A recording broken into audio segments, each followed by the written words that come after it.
Казвам се Йохан Йотов от София и случайно в интернет намерих информация за клиника Норидент и за това, че биха могли да ми помогнат с поставянето на зъби, тъй като имах проблеми, липса на зъби на горната ми челюст и счупена керамика, което на практика означаваше, че всичките ми горни зъби трябваше да се направят както трябва.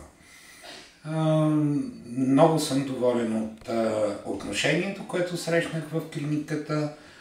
Много професионално, много сърдечно и по един спокоен и разбираем начин ми обясниха каква е моята ситуация и какво е най-добре да се направи.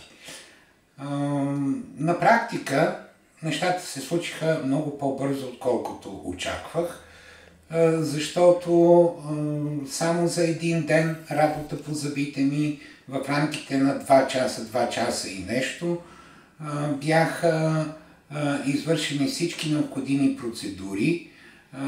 Дори не разбрах, че имам изваден зъб от старите ми зъби, които не могат да се използват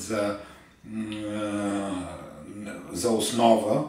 И в същото време бяха поставени 5 импланта, базални импланти, които също по един съвсем безболезнен и лек от моя гледна точка начин бяха направени в рамките на тези 2 часа.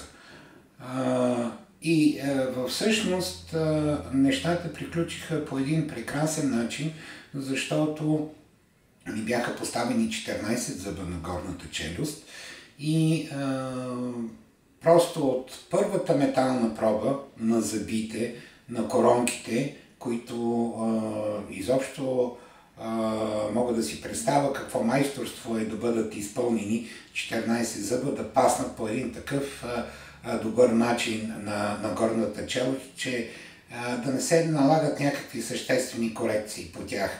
И фактически с една метална проба и с една проба на порцелана на керамиката нещата приключиха. И на четвъртия ден аз вече бях с новите си зъби, стоящи по един прекрасен начин, много удобно. Разбира се, като всяко ново тяло, на което изобщо не съм свикнал, ми трябва малко време, за да свикна с тях, но начинът, по който ги усещам, наистина не очаквах, че толкова лесно и без проблеми ще бъде.